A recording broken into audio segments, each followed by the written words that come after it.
se identificó también como sombra la tentación de recurrir a la emotividad y sobrevalorar la subjetividad.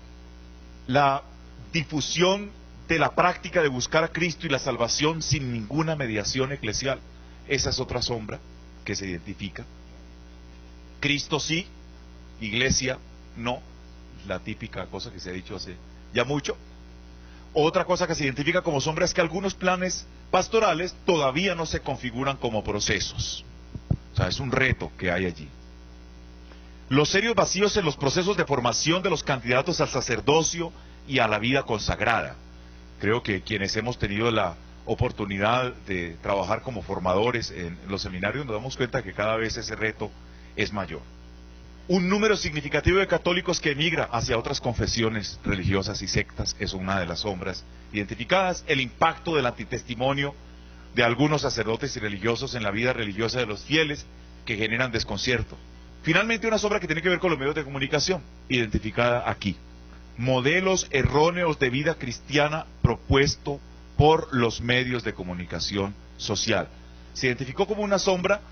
Y yo recuerdo en medio de la discusión que se hacía cuando se tocó este tema en la asamblea por parte de los señores obispos, es que, digamos, modelos erróneos de vida cristiana significa que mucha gente cree que, bueno, con prender el televisor y ver la misa en la televisión, creen que ya están participando de la vida de la iglesia y se marginan de la asistencia y la práctica sacramental directamente en las parroquias o en las comunidades, ¿verdad? Entonces, que quizás se induce a creer que basta con participar a través de los medios y con eso ya se está llevando una buena vida religiosa.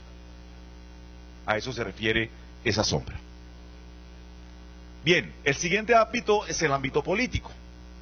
El ámbito político. Vamos adentrándonos en temas bastante sociales y creo que vamos a ir viendo aquí cosas muy que siguen teniendo mucha vigencia, porque recordemos que este análisis se hizo para la Asamblea General del Episcopado, no la que acaba de pasar, sino la anterior. La primera luz que he colocado aquí, un cierto progreso en la consolidación del Estado social de derecho. Estábamos en lo positivo porque algunos dirán, todavía falta mucho, ¿no? Pero por ahora se está mirando lo positivo, ¿cierto? Ciertos progresos. De hecho, no se absolutiza la frase, se coloca una cosa relativa. La participación ciudadana en las decisiones del país, que cada vez es más abierta, digamos, a sectores que tradicionalmente eran marginales o minoritarios, como las mujeres, los afrodescendientes y los indígenas. Inmediatamente pensaremos en lo que está pasando en el Cauca, pero igual se ve como una luz que se han dado pasos. Implementación de nuevas leyes por parte del Estado para garantizar, digamos, el goce de los derechos humanos y el respeto por el derecho internacional humanitario. Creo que ahí también ha habido avances en la implementación legislativa. Las sombras. En esto es destacable que las luces no fueron tantas como las sombras. Las sombras siguen todavía vivos factores de conflicto, violencia y corrupción arraigada en todos los niveles. Y yo quisiera aquí hacer un comentario.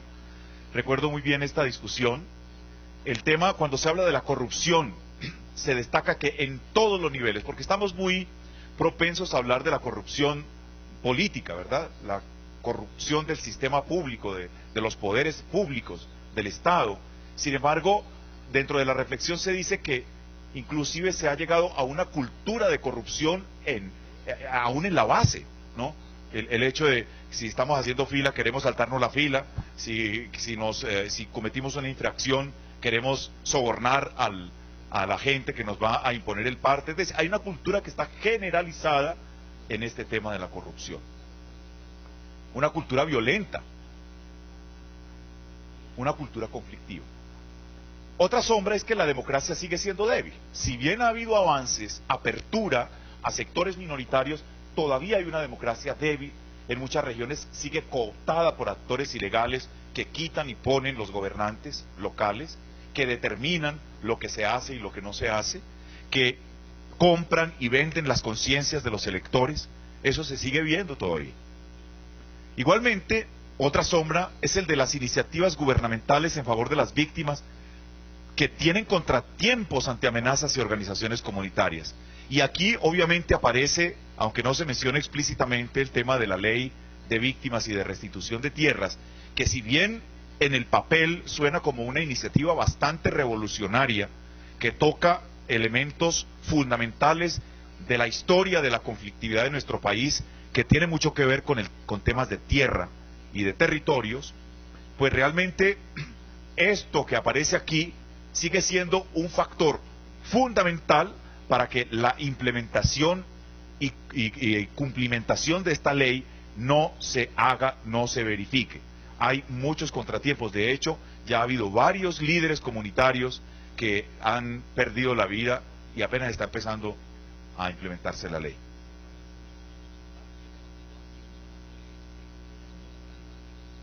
No. Bueno, pasamos al ámbito económico.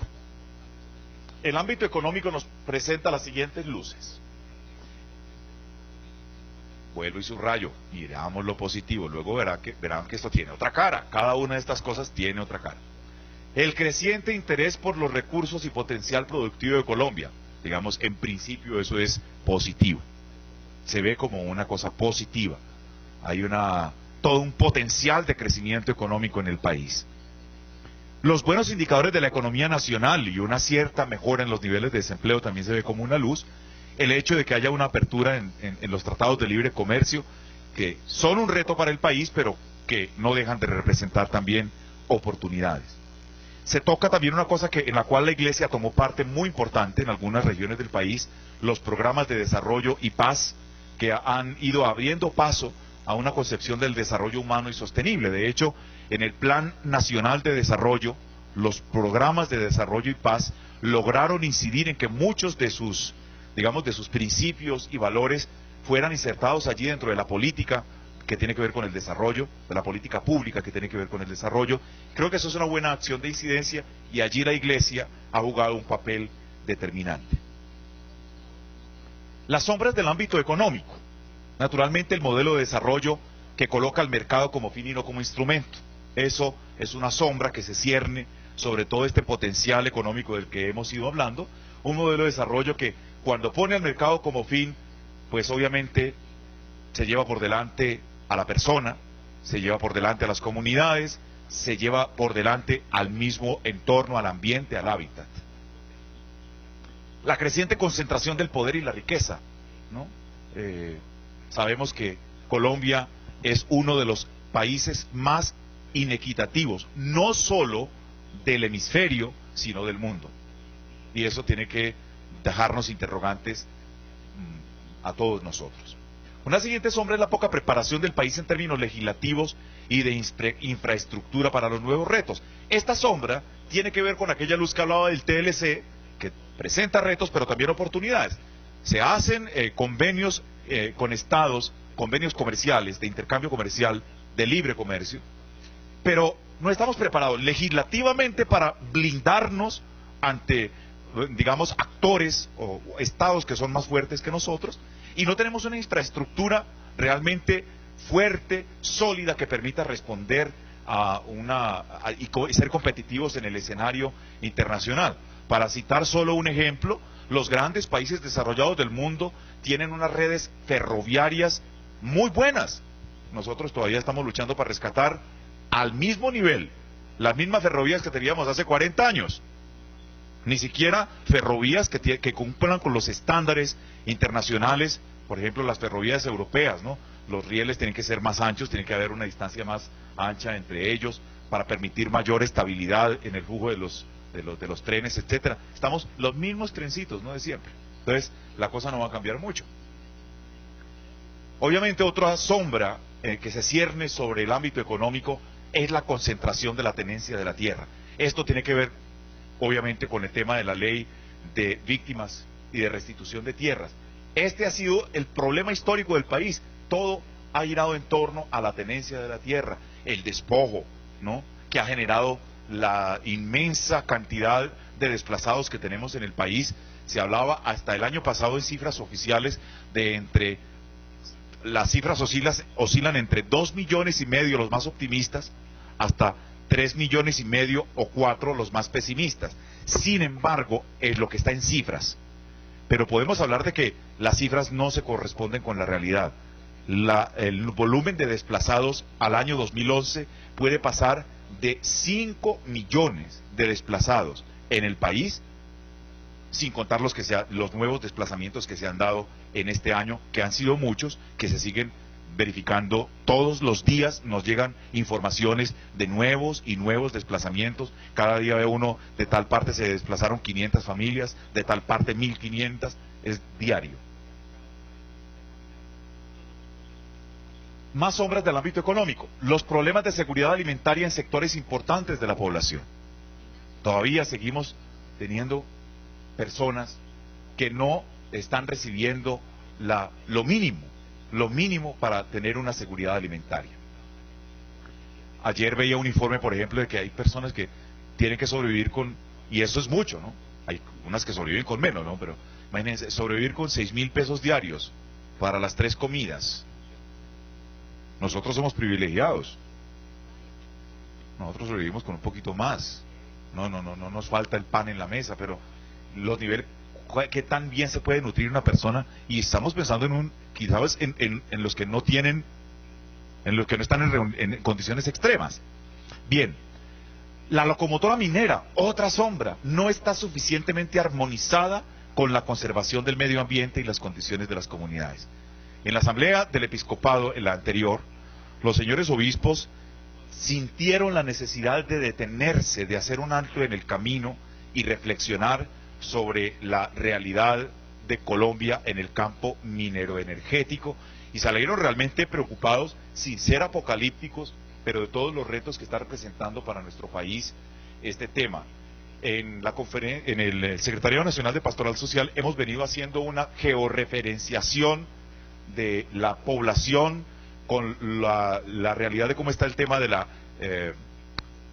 las solicitudes de licencias para explotación minera, de las licencias ya concedidas, de las exploraciones que están en marcha, de las explotaciones que ya se están haciendo, y empieza uno a cruzar todos esos mapas y se queda uno pues impresionado, ¿no? Hay, por ejemplo, reservas naturales del país como los páramos. Tenemos los páramos más grandes del mundo en Colombia, y muchas de esas reservas ya están licenciadas o concedidas, muchas de ellas hasta en un 80 o 90%. Entonces, supuestamente hay un código de ética minera, pero ese código de ética minera, o mejor dicho, no se llama código de ética minera, perdónenme, se llama código minero, pero ese código minero no tiene un código de ética. Es una minería que se está haciendo también sin referencias éticas. No hay una suficiente armonización con la conservación del medio ambiente y las condiciones de las comunidades. Se cruza también naturalmente con comunidades ancestrales, con comunidades indígenas, con comunidades afrodescendientes. Ojo, el tema minero también se cruza preocupantemente con inmensas extensiones de territorios históricamente de producción agrícola y pecuaria. Y recordemos que nuestro país es un país de vocación agropecuaria. Estamos reduciendo y restringiendo la capacidad productiva del país en términos agropecuarios, por lo cual estamos comprometiendo nuestra propia seguridad alimentaria hacia el futuro. Una siguiente sombra es que Colombia sigue siendo uno de los países más inequitativos del hemisferio, ya lo hemos dicho, y otra cosa que aparece como sombra es la economía ilegal, que sigue teniendo peso muy importante en el país. Y cuando decimos economía ilegal, pensemos en narcotráfico, que ha sufrido una transformación muy grande, de grandes capos a pequeños capitos, ¿sí? Y microtráfico, ¿cierto? Y tráfico interno. Antes se producía droga para que los de afuera anduvieran perdidos, ¿verdad? Consumieran, pero ahora se está también produciendo droga para consumirla en el país. Se tienen estrategias de captar nuevos consumidores alrededor de las escuelas y colegios. Eso se está montando en muchos. Tenemos datos de, por ejemplo, en el departamento del Cauca, permanentemente nos vienen datos muy preocupantes de eso, y en las grandes ciudades eso pues es pan de cada día. Pasemos al ámbito cultural. El ámbito cultural. ¿Cuáles son las luces del ámbito cultural? Una primera luz que se evidencia en nuestra cultura colombiana es la variedad étnica, religiosa, de costumbres, tradiciones y formas de vida. Este país es un país realmente pluricultural, pluriétnico, biodiverso, ¿no?, que está aquí ya más explícito en la segunda luz, la biodiversidad y abundancia de recursos naturales. Realmente somos exuberantes en todo eso. El paso de la revolución tecnológica de las comunicaciones. Realmente Colombia se ha ido abriendo cada vez más a este tema, que toca específicamente, a muchos de ustedes que trabajan concretamente con el tema de las comunicaciones, ¿no? Ha habido una gran apertura, una preocupación de hacer extensivo a todos los colombianos, o a la mayoría posible, el uso de las nuevas tecnologías de la información y de la comunicación. Todavía uno aquí encuentra lugares donde encuentra zonas Wi-Fi libres, ¿verdad? Qué difícil es cuando uno sale del país encontrar una zona Wi-Fi libre, ¿no? Todos se lo cobran a uno. Aquí somos privilegiados. ¿Dónde no hay Wi-Fi libre? Ah, aquí en esta casa. Sí hay, lo que pasa es que hay que poner la clave, pero... Bueno. Lo que pasa es que ahora no es libre porque se nos entretienen. Bueno. Los pasos hacia el acceso universal a la educación y la salud. Es positivo que se han ido dando pasos. El hecho de que ya haya un acceso universal a la educación primaria y secundaria es un paso positivo. Algunas iniciativas en temas de la salud. Estamos viendo lo positivo, insisto. Ahora vendrán las sombras. Las sombras. A pesar de que nuestro país es tan grande y tan rico en términos humanos, ¿verdad?, tenemos una gran vulnerabilidad vigente en los grupos minoritarios, ¿no? Las nuevas concepciones del ser humano y de la vida que desconocen los valores cristianos y proponen un estilo de vida sin Dios. Se está imponiendo una cultura en esta tónica, donde los valores cristianos son vistos como un estorbo, como una amenaza, como algo que ya ha sido superado, y por lo tanto es mejor un estilo de vida sin Dios. El impacto de la devastación del medio ambiente en el cambio climático, ¿no? Lo vivimos claramente durante las pasadas olas invernales con el fenómeno de la Niña, una tras otra, casi que no podíamos distinguir cuándo terminaba y comenzaba una. Fue como una extensísima ola invernal de muchísimos meses que produjo estragos impresionantes en este país, de proporciones pues impresionantes, gracias a Dios sin un número de víctimas humanas como hubiera podido llegar a tenerse, pero las pérdidas económicas, el impacto climático fue muy grande. Y todo tiene que ver con la devastación del medio ambiente. Una cultura de la ilegalidad que fomenta la existencia del crimen organizado y la corrupción. Esa es una sombra, la cultura de la ilegalidad, ¿no? Cómo nos saltamos la norma. Desde el más importante de los colombianos hasta el último, encontramos casos de esto, ¿no? Más sombras. La dignidad de la vida humana supeditada a desarrollos socioeconómicos y culturales que conculcan el derecho a la vida, precisamente. Entonces, prima el desarrollo socioeconómico a la vida humana. Esto está conectado con los otros ámbitos, el ámbito económico, el ámbito político. Cuando se legisla pensando más en la ganancia, porque tenemos un modelo de Estado que no pone en el centro a la persona humana, sino que pone en el centro la competitividad, la producción, todas estas cosas, ¿no? Nos encontramos con esta gran problemática. La siguiente sombra: mientras la cobertura educativa crece, se mantiene la deserción escolar. Todavía no se puede lograr que todos nuestros niños y jóvenes en el 100% estén teniendo acceso a esa educación que se merece. Las brechas y desequilibrios del sistema de salud. Se acaba de dar ahora este nuevo paso en que se ha unificado el sistema contributivo, pero también el sistema subsidiado. Se han unido los dos, pero se sigue manteniendo muchos desequilibrios en ese sistema de salud. La concepción de los derechos sexuales y reproductivos, que es contraria al respeto por el valor de la vida humana en todas sus etapas. Eso es un reto grandísimo que tenemos nosotros, cada vez más cuando se habla de la educación sexual en los colegios, cuando se habla en el tema de la salud, de los derechos sexuales y reproductivos, pues realmente es muy cuestionable lo que se lleva allí, porque la vida humana no es verdaderamente respetada. Se promueven uso de cosas que son de drogas o anticonceptivos que realmente no son anticonceptivos sino abortivos, etcétera. Esto ya se había, ya se acabó el asunto. Ahí están todos, digamos, resumidos las luces y sombras que están en el marco de realidad del plan global.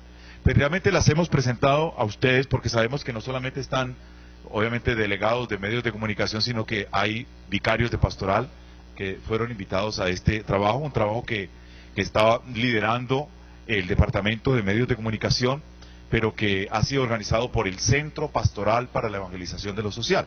La Conferencia Episcopal, no sé si el padre ya ha tenido oportunidad de hablarles de la reestructuración de la conferencia.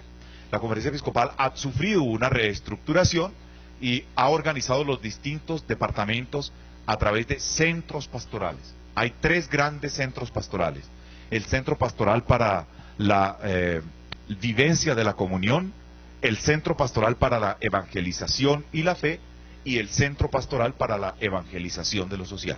En ese tercer centro pastoral está el Secretariado Nacional de Pastoral Social, está el Departamento de Medios de Comunicación Social, está la Secretaría Adjunta para las Relaciones Iglesia-Estado, que se ha creado recientemente, y está la Comisión de Conciliación Nacional. Pero además un nuevo departamento que se acaba de crear justamente ante esa última sombra de la que hablábamos, el Departamento para la Promoción y Defensa de la Vida. Creo que es un tema en el que hay que enfocarse y empezar a trabajar muy fuertemente. Entonces, les agradezco mucho la paciencia en escucharme. Estos han sido como las grandes ideas que aparecen en el documento. Cuando ya ustedes lo tengan, pues tendrán oportunidad de leerlo más en detalle y ojalá les sirva, simplemente pues como un punto de referencia para su trabajo en sus jurisdicciones. Muchas gracias.